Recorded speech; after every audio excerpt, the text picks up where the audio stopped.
Hi everybody, I am Bernard Macau, a businessman, a family man, and I'm currently running for the seat of senator in the great county of Nairobi.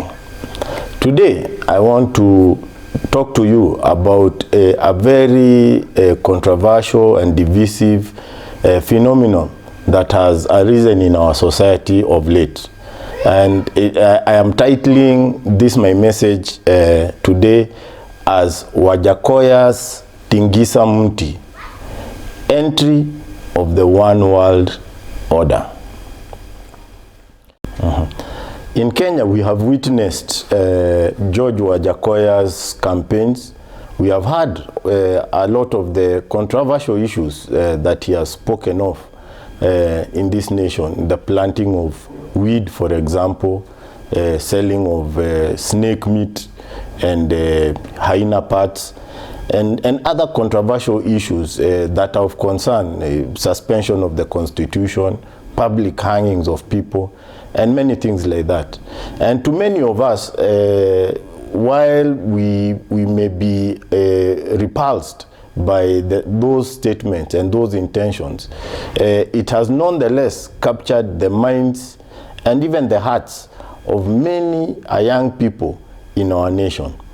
And this is a risky situation for us, for the continuity of this country.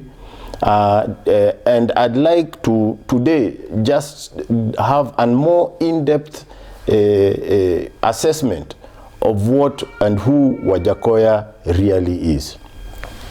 We know, for example, that Wajakoyah, and this has been said out in public, is a state project, a project for the Azimio camp.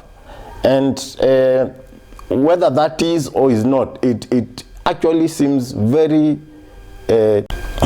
It has been said that George Wajakoyah is an Azimio project, something that has been set up by state machineries to deny the Kenya Kwanza side a vote from the youth who may be deceived quickly by the intentions to legalize the smoking or the production of marijuana.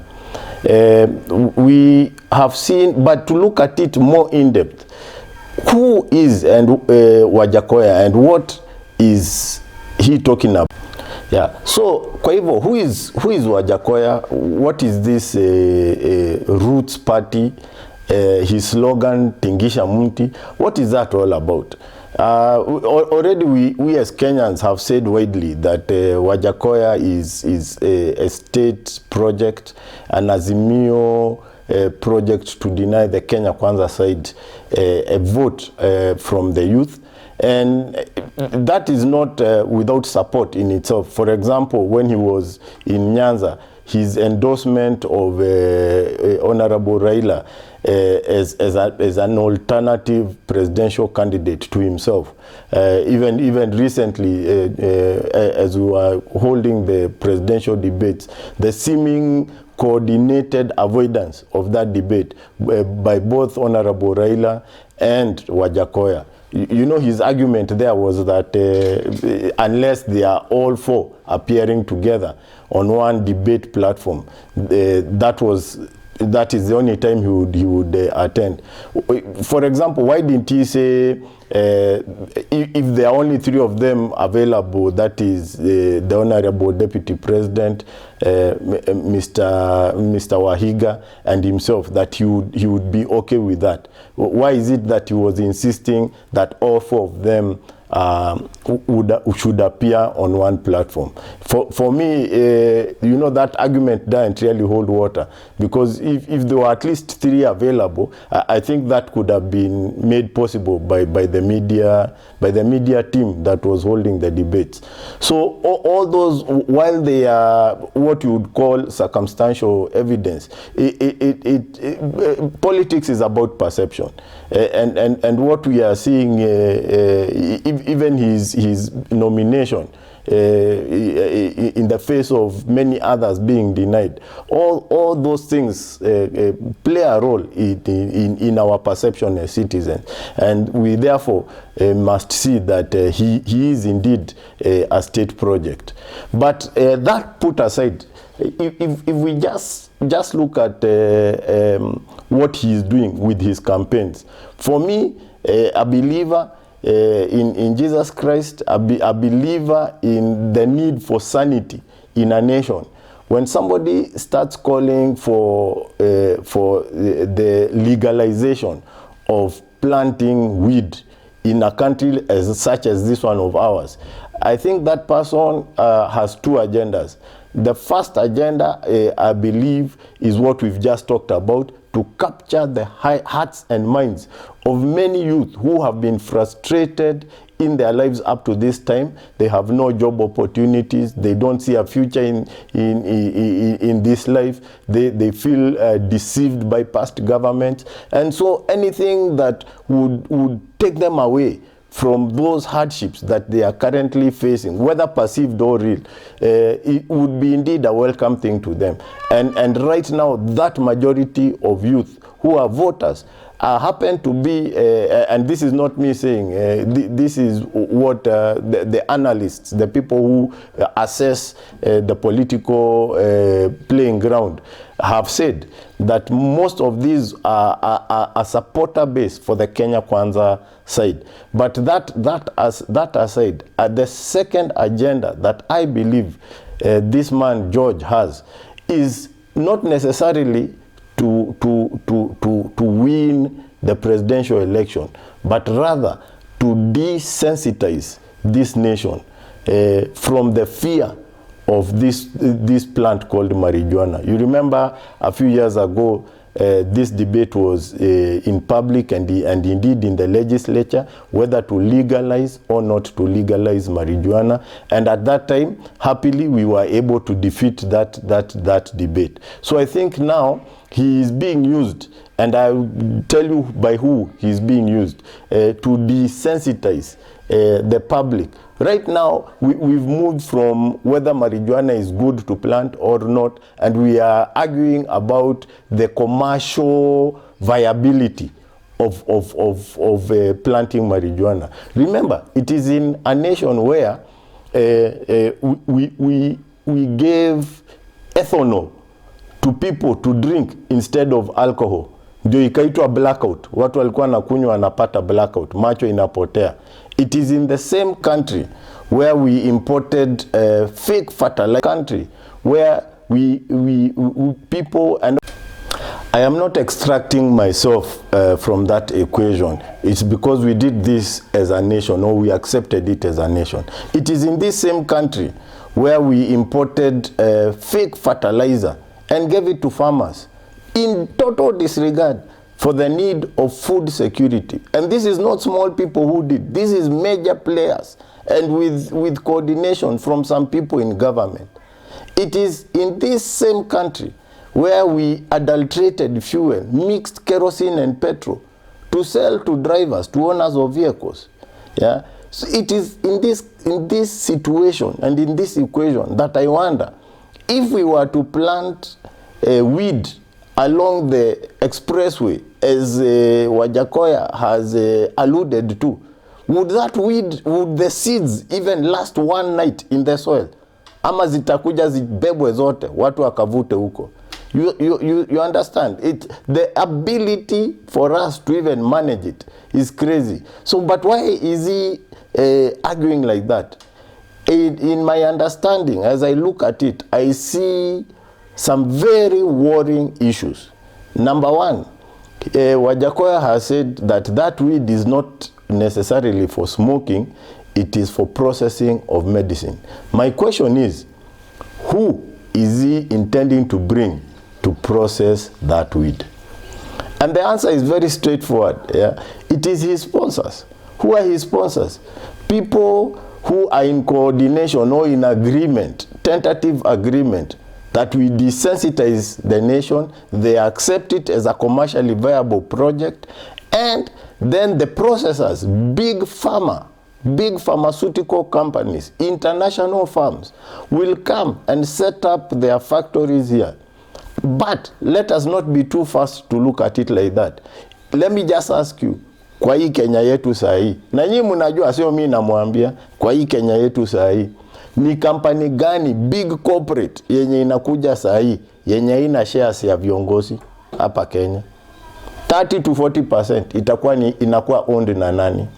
Hii ni biashara tunasetiwa up, watu wakuja kufanya. But that is not even the worst of it. Look at it like this. Wajakoyah has told us that weed is a most lucrative business. At 1 acre inaweza kupea zaidi ya milioni moja within the first season, maybe 4 months of growing, from planting to harvesting. Unaweza pata 1 million. If that is the case, ebu jiulizeni, what would happen if it is legalized? Na tuambiwe eka moja, hata tusihesabu hizo hesabu zake, mimi sijui, sijafuatilia sana to find out what the price is, but I believe indeed it is quite a profitable plant to sell. But ukileta hapa Kenya, waambie watu ati kwa eka moja every 4 months utakuwa na mita moja. Is there any farmer who will remain, who will be planting maragwe and mahindi and bananas and other plants? I don't think so. Everyone will go. Why? Because of the need to make money. And then what will happen thereafter? Yeah, in fact, hata watu huku Nairobi wata resign makazi, hata wabunge wengine watawacha kazi waende wakapande banki huko because inaunda pesa. Then what happens there? Ebu hesabu miaka 4 tukipanda bangi na tukiunda pesa mob. Just look at that scenario, that economic scenario. Hatujaingia siasa bado ama hatujaingia kispiri bado. Just look at that scenario. What happens? Number 1, ukulima wote utaisha. Hata watu wanaeka ng'ombe, ati maziwa, sijui mbuzi, sijui sungura na kuku. Hakuna mtu atashughulika. Si sote tutakuwa kupanda bangi. Then what happens? We become a food dependent country. Sababu lazima tudish. Kila mtu atakuwa anasema mimi nipande nipate mita yangu moja, food inatoa kwa supermarket. Hiyo supermarket itatoa food wapi? Hebu jiulizeni hivyo. We become food dependent. Tunaanza kuimport chakula yote. If that situation arises, who will be given the licenses to import food?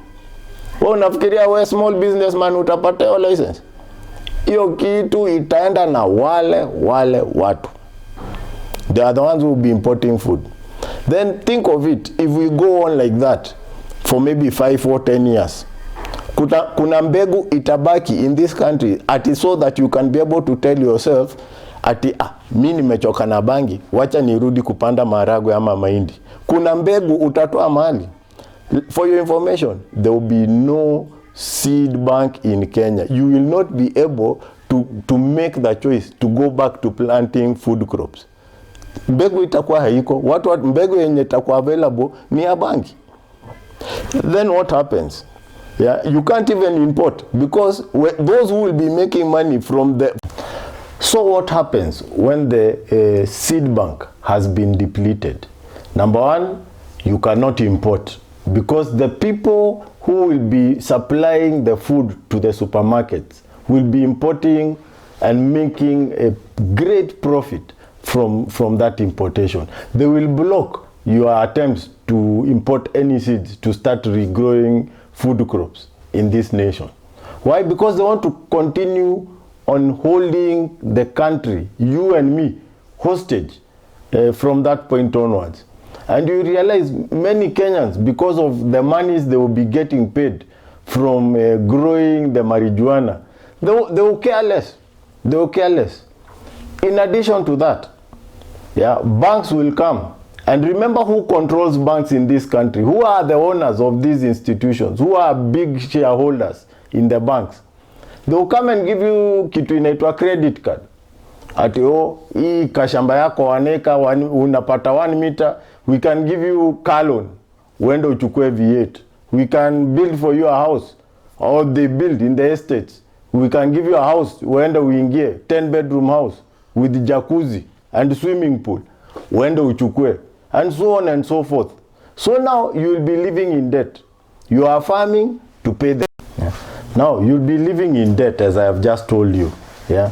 And wengine mnaweza argue hapa ati kama ni deni na niko na gari, niko na food. This life is not just about food na magari. This life is about fulfilling the reason for which God put you here on earth. Yeah. And na wengi wenyu ni wa Kristo. Yeah, we are not. I know the struggle has been bitter. Mtu yule ako na njaa sahi, ukimuuliza priority yake ni dish. But the minute you have just put something in your stomach, you realize life is not just about eating. We have a destiny, a mandate as a country to be the springboard for the end time revival. Sasa, wewe ukiwa kwa deni, do you think nini one world order itakubali tu uondoke uache kupanda ndom uende ukahubiri injili ya Yesu kurudi the last great revival? Watakuwa namshika hivi, hata makanisa hizo zitafungwa sasa. Chabai utaambiwa, by the way, kama we ni pasi nini hauwezi pata benefits hizi nini, you will not be able to make as much money in the economy. Churches will close. Ukristo itaisha. Why is that critical? It will be defeating the reason for which God has allowed Kenya to exist as Kenya. Do we want to be against God's reason for our existence? Because then that means there is no reason for existence. God can wipe that nation away. That's what it means. Yeah. So tusikimbililia tusifanywa kama kuku, unarushiwa mahindi, unarushiwa ingine, kumbe ni kisu imewekwa hapa nyuma. Unakaribia unashikwa ngua, kisu huwa kuisha hiyo story. That is what is happening with the Wajakoyah. He is a high priest of the Babylon system. Na watu mwingine wenye mnadanganywa, nyinyi wa rasta. Kwanza wa rasta mumetumika vibaya round hii. Mnatumika kaa tissue. Yeah. I know many of you have been struggling mukisema legalize it in reference to marijuana. But are you going to hope for the chance of legalizing marijuana, lakini at the same time as you take that one, watoto wenyu future yao kuisha, wewe mwenyewe future yako, you become a slave of the Babylon system. Cheki, hii system inakuanga hajanja, inajua Muras anadai ndom ikuwe legal. So inakuja inakupea ndom na mkono moja, inachukua freedom yako na ile mkono ingine, na inachukua freedom na mkono wa kulia.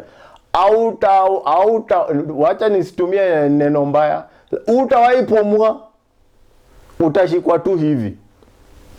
Utaambiwa ndom tulikupea. Na hiyo ndom ni ya kupumbaza. You will not be able to think outside of your box. So nyinyi youth, because watu wanavuta ndom si waras peke yake.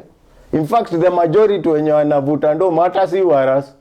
Yeah, ni vijana tu huku mtaani. Na ninaelewa ma pressure za maisha nini, unajaribu ku-escape. Hata Jamaica it's the same thing. Usifikiria ati tu ati walivuta ati juu ni widi litoka mbinguni. Walivuta juu ya kukamatwa na Babylon system hivi. Hawawezi pumua.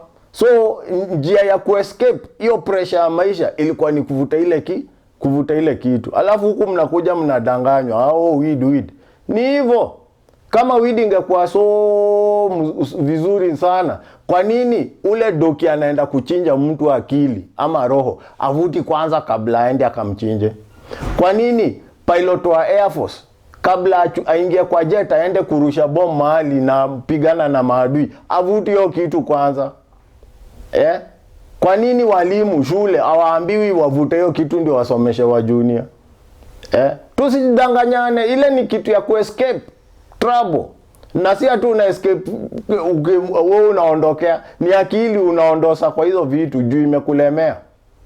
So youth na waras musitumike vibaya. Na jamaa mwenye hata si muras kwanza, unajua Wajakoyah si muras. He's not a Rastafarian. There are two. Kuna Rastafarian which is a religion yenye wanaamini Haile Selassie ni reincarnation ya Jesus Christ. Hiyo ni religion. kuna rasta mwenye is a political ideology. We are standing against the Babylon system and seeking the liberation of the black man from the neo-colonial system. That is a political ideology. Sasa Wajakoyah is neither of those two. Kama ni hii ya religion, Wajakoyah ni priest wa Hare Krishna. Alishatushoyingi hivyo. Yeye ni priest wa Hare Krishna. Unless anataka kusema akona religion mbili ama tatu, of which you nao sasa ni confusion. Oni mse confused. Uwezi kuwa Mkristo na Muislamu at the same time. Umetupambao bro. Mpaka uamue ni line moja. Yeah. So yeye ni Hare Krishna, yes Muras. Ya pili, yes Muras ati political ideology. Jamaa anataka kufanya Kenya ichukuliwe mateka. Inchi ya black man ikuwe enslaved by the multinational drug companies. Babylon system yenyewe. Hapo yeye ni Muras kivipi? Yes Muras. Yeah. Oni mse moja anatumika. High priest wa Babylon system. Chekini hiyo kitu. But juu saidi we are talking about the spiritual na mambo ya kispiri na kuhusu Wajakoyah. Hebu tuchekio chama yake. Yeah. That party inaitwaje? Roots Party. Yeah. Roots ni nini? Roots ni foundation ya mti. Ndio mali, ndio mdomo ya mti. Mti inatoa maji na minerals kwa mchanga kupitia roots. Yeah, roots pia ndio imeshikilia, ndio foundation imeshikilia hiyo mti, inaweza kuisupport stand. Mti ina grow from the roots upwards. Yeah. Aya. Nae nini chama nini hiyo kole yao yenye clarion kole yao ni gani? Tingisha mti. Hizo vitu ni spiritual nani? Yeah. Tingisha mti. Ni mti gani hiyo inatingishwa? Hebu tucheki hivyo. Ni mti gani hiyo inatingishwa? Yeah. A few months ago, time nilikuwa meditation na prayer hivi, God akanionyesha kitu moja. Kuna ile parable of the fig tree. Iko in the book of Luke chapter 21 verse 29 to 33. And then mkaisome. Ni reference ya end time venye Yesu atarudi. Yeah. Na hapo nikimeditate nikapata na nikiresearch pia online nini niweze kuelewa. Ni mzuri ujielewe kitu. Mimi nikiresearch nini nikiomba pale nikagundua wasomi wengi wa Biblia wanadai the fig tree kwa hiyo parable ni the nation of Israel. Na wali blossom, walitoa maua na kuzaa matunda in 1948 when Israel became independent after 2000 years of non-existence of non-existent as a country, as a state. Yeah. Sasa naye God akaniuliza what of the spiritual fig tree? Spiritual fig tree alinisho ni Kenya. Why? Kenya is the birthplace of the final revival before Jesus comes. So Kenya is a spiritual fig tree. Lakini pia akaniongezea, we are not the only spiritual fig tree. The whole body of Christ, the church on earth, is a spiritual fig tree. Kenya is part of that one. Yeah, Kenya is part of that one. So spiritual fig tree inaanza Kenya na inaenda to the body of Christ. Mse amekama hapa amemwambia tingisha mti. Nafikiria ni mti gani na nini? Ni Kenya, ni the spiritual fig tree inatingishwa. Kumbukeni hiyo tree, symbol ya tree, hata tutoke tu kwanza kwa Biblia. Symbol ya tree inakuanga ina symbolize nini? Ndio sababu tunasemanga kwa kimombo family tree. And a nation is also a tree because sisi kila family ni tree. Tukikam together to make a nation, we are the bigger tree. So a nation symbol ya a country is also a tree. Ndio tunadaingi pia tree of life. Yeah, mti wa uzima. Ndio inatingishwa nani? Amkeni. Yeah. If you have not seen this is divine revelation. I am talking to you. The tree yenye inasemekana na Wajakoyah anatingisha is the spiritual fig tree, which is Kenya's end time destiny. And we cannot, that spiritual victory is not separate from government or life of Kenya. Everything in Kenya is a spiritual victory. So hiyo ndio inatingishwa. Hiyo Roots Party, unajua a name is a prayer. It is a statement of focus. Yeah, it is a statement of focus. Ndio sababu ile jina uliitwa ilikuwa na maana fulani. Unaona, inakulink na kitu fulani. Inakulink either na kwenye ulitoka, watu wenyu, ama inakulink na kitu fulani. Ukiitwa Simba, inamaanishaje? We ni strong, we ni king. Unaona? Kwa nini watu waitangwi punda? Ya inga najua kwa kimila zetu kuna majina zingine sitaki kutaja hapa, lakini zinakuanga ziko tu haziko poa. Yeah. Nonetheless, it is a statement of purpose. So mtu akijiita Roots, kwa nini hakujiita Fruit? Ama ajiite Elephant Party, ama ajiite The Hustler Party, yeah. Rastaman, Kenya Rastaman Party. Kwa nini alijiita Roots? Na roots za Kenya ni zipi? Yeah. I try to answer that question. Roots ya Kenya kwangu nikiona ni tatu. There are 3 roots. Number 1, food security. The ability to feed ourselves is a root. Nimemuonesha sahi kwa hii video that ile kitu Wajakoyah anajaribu kuintroduce ni kutoa food security from our nation. We become a total importers of food. Na wao ndio watakontrol hivi. Ile food inakam na ndio watazuia hata mbegu kuletwa tena. Na nimemshow mbegu zitaisha. Si ati ni choice utakuwa nayo forever. Sio kasa. Already sahi ujue importing vitu. Checking tu dalili. Mahindi si tuli import. Sugar si tuna import. Ya kuna vitu tu tuna import. Zenye hazifai kuwa tuna import. Rice si tuna import. Mchele tuna import. Ya. Checking hiyo vitu. Those are indicators.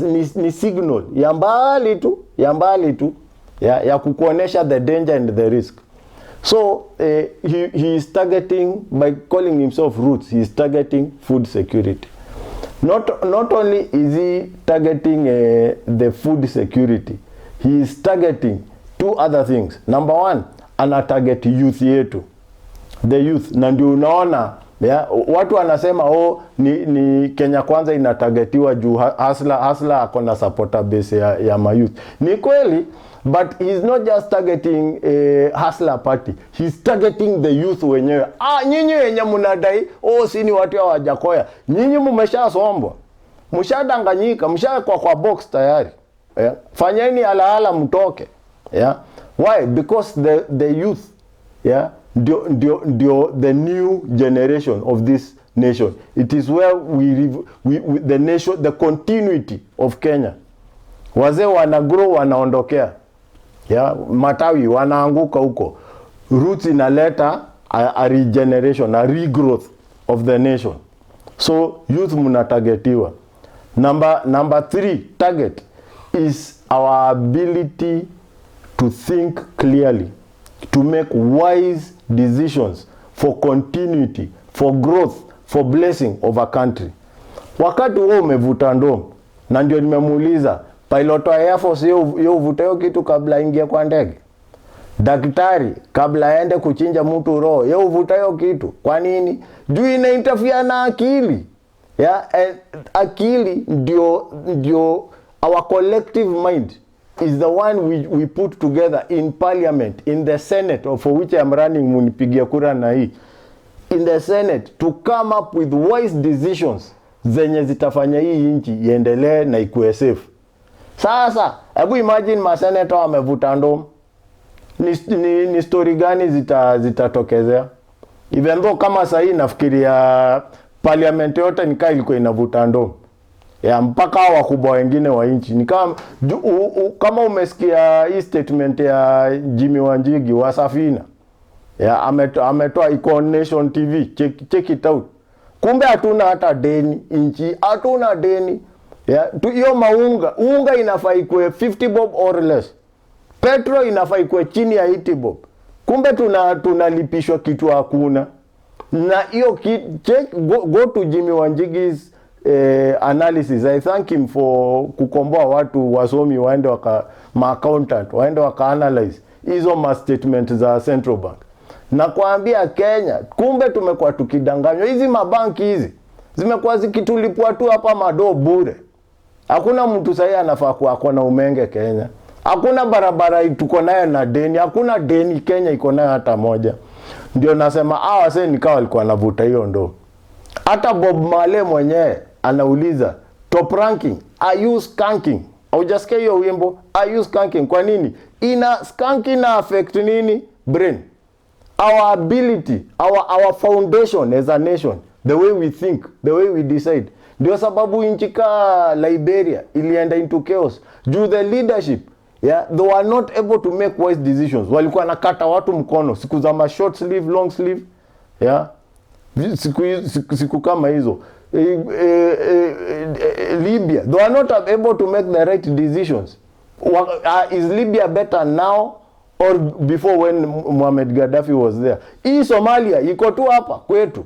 Somalia, they are just trying to recover now. They made wrong, useless decisions. It has caused them pain and suffering of decades from the 90s mpaka sahi. Suffering kabisa. Afghanistan, they can't make the right decision. Check your inchi venye iko. Noma. Foundation ya nation ni our ability to agree and make the right wise decisions, fair decisions. Wakati unaambiwa vuta hiyo kitu, unafikiria itawekwa hapa kwa barabara ati expressway ibaki hapo? Inchi hii moja yenye tumeuzia watu ethanol. Unafikiria bangi itapandwa hapo vile hizo tumawazi wanga zimekauka zimewekwa ati ikaitu hapo mpaka siku ya harvest? It is interfering with the foundation, the continuity of Kenya as a country. And God has positioned us. He needs Kenya to play its role. I've already told you that. Jamaa ni chief, ni high priest wa one world order. Ni the antichrist spirit in manifestation itself. Musingoje ingine. Musingoje mse na pembe. Ni mse sahi. Antichrist yenyewe. Because when you are working against the purpose of God, what is that spirit? Antichrist. So be warned. Be warned, Kenyans. That is, yo vitu yote nimemwambia, that is the position, the spiritual position.